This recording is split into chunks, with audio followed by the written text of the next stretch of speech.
College में पढ़ने वाला हैंडसम और इंटेलिजेंट लड़का था। कॉलेज की कोई भी एक्टिविटी हो वो बढ़ चढ़ कर पार्टिसिपेट करता था। जितना अच्छा वो पढ़ाई में था उतना ही अच्छा वो गाना भी गाता था। कॉलेज की कई सारी लड़कियां उसे अपना दोस्त बनाना चाहती थी, मगर प्रतीक दोस्ती के मामले में नेचर से थोड़ा शाय था, इसलिए उसकी दोस्ती कम लोगों से ही थी। मगर जिनसे भी दोस्ती थी उनसे अपनी दोस्ती बखूबी निभाता था। यार एक हम है जो लड़कियों से दोस्ती करने को मरे जा रहे हैं, मगर वो हमें घास भी नहीं डालती, और एक तुम हो कि लड़कियां तुम्हारे पीछे पड़ी रहती हैं, मगर तुम उनसे दोस्ती ही नहीं करना चाहते। सब कुछ नॉर्मल तो है ना? नॉर्मल मतलब? ये कहना क्या चाहते हो तुम? अर्पित, मेरा मतलब है कहीं तुम्हें लड़कियों के बजाय लड़कों में तो ज्यादा इंटरेस्ट नहीं है ना? चुप कर, अपनी बकवास बंद कर, वरना मेरे गुस्से को जानता है ना। अरे मुझे इन लड़कियों में जरा सा भी दिलचस्पी नहीं है जो हर दूसरे दिन अपने मतलब के हिसाब से अपने बॉयफ्रेंड को बदल दे। प्रतीक की जिंदगी में जो लड़की आएगी ना वो एकदम खास होगी, और उसकी दोस्ती पर सिर्फ और सिर्फ प्रतीक का हक होगा। धन्य हो तुम, अरे धन्य हो। 21वीं सदी में जी रहे हो और बातें 18वीं सदी की करते हो। अरे आजकल और कौन लड़की है जो एक लड़के के साथ अपनी जिंदगी बिताने को तैयार होगी? हाँ होगी ना कोई तो खास होगी जो सिर्फ प्रतीक के लिए बनी होगी, क्योंकि प्रतीक को सुंदरता नहीं, उस लड़की की सादगी प्रतीक का दिल जीतेगी। हाँ हाँ, जब तुम्हें कोई ऐसी लड़की मिल जाए तो मुझे भी दर्शन करा देना। फिलहाल कॉलेज के लिए निकले, देर हो रही है। शाम को प्रतीक इंस्टाग्राम चला रहा था। उस पर किसी अनजान प्रोफाइल से फ्रेंड रिक्वेस्ट आई। पहले तो प्रतीक ने उसे इग्नोर कर दिया, मगर फिर सामने से दोस्ती एक्सेप्ट करने का मैसेज आया। मैसेज पढ़कर प्रतीक ने प्रोफाइल खोलकर देखा। प्रोफाइल बिल्कुल ब्लैंक थी, उस पर कोई भी मैसेज नहीं था, ना ही कोई प्रोफाइल पिक्चर। प्रतीक ने सोचा कि ऐसी अननोन प्रोफाइल से रिक्वेस्ट एक्सेप्ट करना ठीक बात नहीं, इसलिए उसने ध्यान नहीं दिया और उस रिक्वेस्ट को पेंडिंग ही छोड़ दिया। प्रतीक को गाना गाने का बहुत शौक था। वो हर दिन इंस्टाग्राम पर अपनी वीडियोस बनाकर अपलोड करता था। अब प्रतीक जब भी इंस्टाग्राम पर अपनी वीडियो अपलोड करता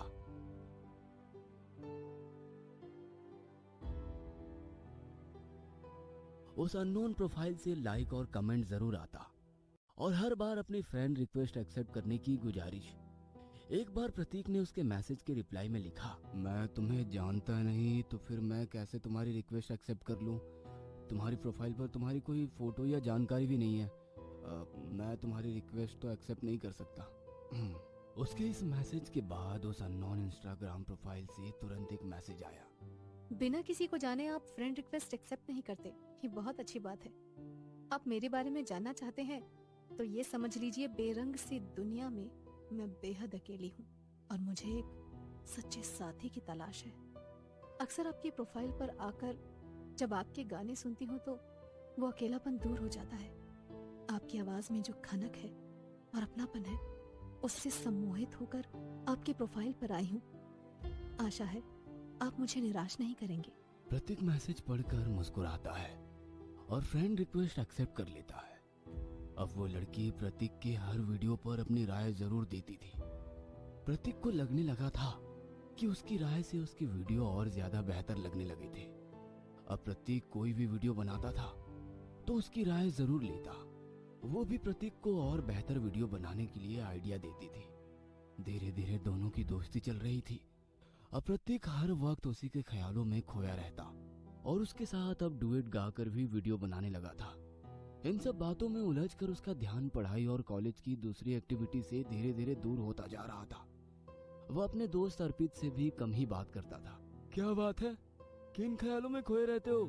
अरे आजकल तो तुम्हें अपने दोस्तों का भी होश नहीं रहता। अरे कुछ नहीं, ऐसे ही आजकल वीडियो बनाता रहता हूँ, उसी में थोड़ा बिजी हूँ। हाँ, देखा मैंने इंस्टाग्राम पर, बहुत सारे लाइक मिल रहे हैं। भाई तू तो धीरे धीरे सेलिब्रिटी बनने की कगार पर है, तो हम जैसे लोगों को क्यों याद रखेगा? कुछ भी मत बोल। अरे बस ऐसे ही थोड़ा बहुत गा लेता हूँ। मगर एक बात तो बता, जिसके साथ आजकल वीडियो डाले जा रहा है, कौन है वो खूबसूरत लड़की? है खूबसूरत है या नहीं, पर दिल की बहुत अच्छी है, इतना तो मुझे पता है। इंस्टाग्राम पर ही दोस्ती हुई थी और धीरे धीरे हम दोनों साथ में वीडियोस बनाने लगे। इसका क्या मतलब है? तूने आज तक उस लड़की को नहीं देखा? नहीं, सिर्फ इंस्टाग्राम पर बात हुई है। उसकी प्रोफाइल अननोन फ्रेंड के नाम से है। इससे ज्यादा मैं उसके बारे में कुछ नहीं जानता। जिस लड़की की आवाज इतनी सुंदर है वो खुद कितनी सुंदर होगी। पता है भाई का दिल आ गया होगा, इसलिए हमें नहीं मिलाना चाहता। तो कोई बात नहीं। अरे मगर बातें तो मत दे कि तूने आज तक उस लड़की को देखा ही नहीं है।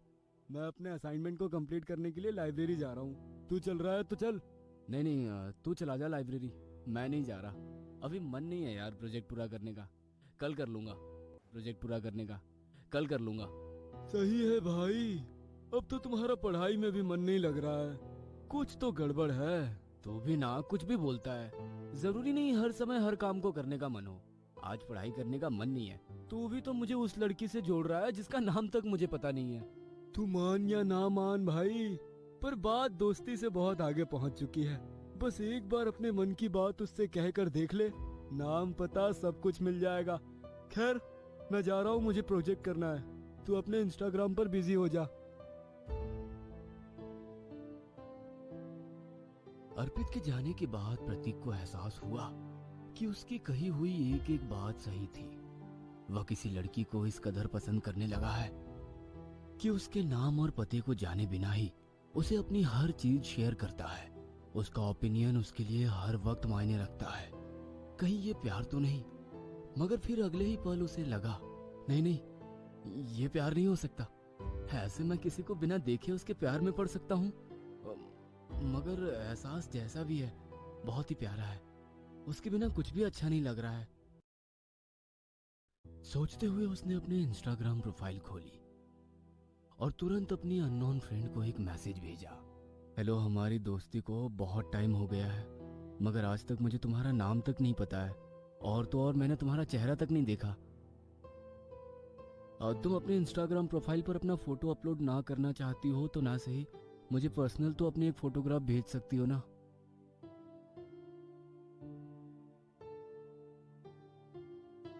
मैं तो तुम्हें और लड़कों से अलग समझती थी, मगर तुम्हें भी दूसरे लड़कों की तरह मेरे चेहरे में इंटरेस्ट है। हम दोनों अच्छे दोस्त हैं। क्या इतना ही तुम्हारे लिए काफी नहीं है? बात तो तुम्हारी सही है, मगर अब मुझे भी क्यूरियोसिटी हो रही है तुमसे मिलने की। क्या ऐसा नहीं हो सकता कि हम दोनों एक मुलाकात करें? मैं अपने घर से बाहर नहीं जाती। क्या कहा तुमने? तुम अपने घर से बाहर नहीं जाती? ऐसा भी कहीं मुमकिन है? तुम्हें क्या लगता है मैं झूठ बोल रही हूँ? हमारे इतने दिनों की मुलाकात में मैंने कभी तुमसे झूठ बोला है? वो तो है, मगर कोई तो रीजन होगा जिसके कारण तुम घर से बाहर नहीं निकलती। प्रतीक, दोस्ती में इतने सवाल अच्छे नहीं होते। यदि तुम मुझसे मिलना चाहते हो तो ये रहा मेरा एड्रेस। कल वैलेंटाइंस डे है, ठीक 9 बजे आ जाना। डिनर साथ में करेंगे। प्रतीक ने उसका एड्रेस देखा तो वो एड्रेस लोकल का था। अपने हॉस्टल वार्डन से बहाने बनाकर प्रतीक अपने हाथ में फूलों का बुके और चॉकलेट लिए उस एड्रेस पर पहुंच गया।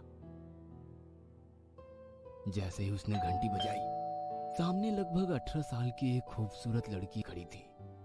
प्रतीक एक पल को तो उसकी खूबसूरती में खो गया। तभी उसने चुटकी बजाकर उसका ध्यान अपनी ओर आकर्षित किया तो प्रतीक ने हड़बड़ाकर अपने हाथ में रखे चॉकलेट और फ्लावर्स उसे देकर अपना इंट्रोडक्शन दिया।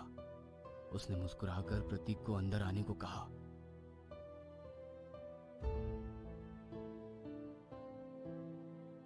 वह घर बहुत ही खूबसूरती से सजाया हुआ था। आपका घर बहुत ही खूबसूरत है। और मैं? उसके सवाल से प्रतीक हड़बड़ा गया तो वो जोरों से हंसने लगी। अरे मैं तो मजाक कर रही थी। आप क्या लेंगे? चाय या कॉफी या फिर वाइन? आपके घर में और कोई नहीं है क्या? नहीं, मैं इस घर में अकेली रहती हूँ। मैंने तो तुम्हें पहली बार ही बताया था कि मैं इस दुनिया में अकेली हूँ। आपके माता पिता? जी, वो लोग तो मेरे बचपन में ही एक एक्सीडेंट में मुझसे दूर हो गए थे। बातें करते हुए उन दोनों के लिए वो वाइन का गिलास लेकर आई। आज तो हम दोनों मिल लिए हैं और साथ में वाइन भी पी रहे हैं। अब तो मैं आपका नाम जान सकता हूँ ना? शेक्सपियर ने कहा है, नाम में क्या रखा है। आइए थोड़ी देर साथ में टीवी देखते हैं। दोनों मूवी देख रहे थे।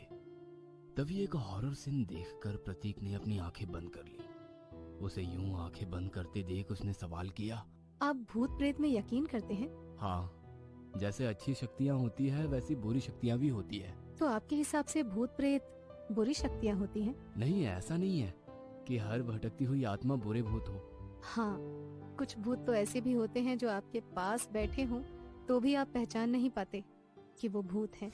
इन सब बातों का क्या मतलब है? क्या कहना चाहती हो तुम? तुम मेरे बारे में जानना चाहते हो ना? तो सुनो, मेरा नाम रिया है। आज से 5 साल पहले कॉलेज में मैंने पहली बार इंस्टाग्राम पर अपनी प्रोफाइल बनाई थी। इंस्टाग्राम के जरिए ही कुछ लोगों से मेरी दोस्ती हुई। उसी दोस्ती को सेलिब्रेट करने हम लोग यहाँ आए थे, मगर उन लोगों ने मुझे धोखा दिया और तब से अब तक मैं इस घर में आज भी उन लोगों का इंतजार कर रही हूँ। उसकी बातें सुनकर प्रतीक के चेहरे पर पसीना आने लगा, तो वो आगे बढ़ी और उसके चेहरे पर आया हुआ पसीना पोंछकर बोली, अब तुम आ गए हो ना, मुझे छोड़कर मत जाना। हम दोनों रोजाना छत पर बैठकर गाने के वीडियो बनाएंगे और इंस्टाग्राम पर अपलोड करेंगे। नहीं जाओगे ना मुझे छोड़कर? कहते हुए रूही अपने असली रूप में आ गई। प्रतीक उसका भयानक चेहरा देखकर डर के मारे चीखने लगा और दरवाजे की तरफ भागता। उससे पहले रोहिणी वहां पर खड़े खड़े अपने हाथ आगे बढ़ाई और प्रतीक को जाने से रोक ली। तुम भी मुझे छोड़कर जा रहे हो? नहीं, तुम मुझे ऐसे छोड़कर नहीं जा सकते। हम दोनों हमेशा साथ रहेंगे। आओ, मेरे नजदीक आओ।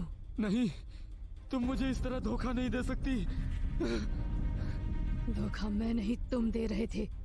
मेरे दोस्तों की तरह मुझे यहाँ पर छोड़कर जाने की सोच रहे थे। अब तुम यहाँ से कहीं नहीं जा पाओगे। हमेशा के लिए इन्हीं दीवारों के बीच ही कैद रहोगे। कहते हुए रूही वहां से चली गई और प्रतीक खुद को आजाद करने की नाकाम कोशिश करते हुए हमेशा के लिए उस बंगले में कैद हो गया। कुछ दिन बाद कॉलेज में इंस्टाग्राम चलाते हुए विवेक के मोबाइल पर अननोन फ्रेंड की फ्रेंडशिप रिक्वेस्ट आई।